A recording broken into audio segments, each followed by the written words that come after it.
Hello guys, welcome to my channel Netcast on Web Tech Zone. So in this video tutorial, I'm going to show you how you can remove header line in Microsoft Word. So there may be two type of lines in a header in Word. So I will show you one by one how you can delete it. So let's start the video.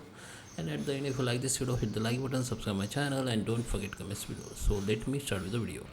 Okay guys, so here I'm on my Microsoft Word, and here you can see the header, and we have two lines in the header. So how you can delete it? So maybe their lines are different. Okay, maybe one line is shape, maybe it's draw by using the shape option, and maybe the other line it is border. Okay, so there is a two different ways to delete both. Okay, you can't delete the same way, both lines same way. Okay, so what we need to do, first we need to enable the header. So go to the search bar and search for header, and here go to the edit header. Now header has been enabled. Now if this is shape, then this line be selected by clicking the mouse. Okay, if it is shape, it will be select. Now just select it or hit the delete button, it will be delete. But if I go to the second line, it won't be select because it is not shape, it is the border.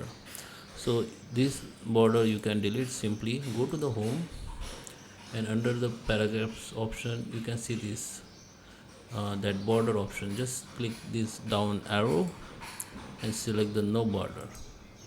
Now you can see this line has been deleted. So this is a two method you can use if there is a two line or one line, which as I told you. Okay, so I hope you like this video. Please subscribe me. Thank you for watching.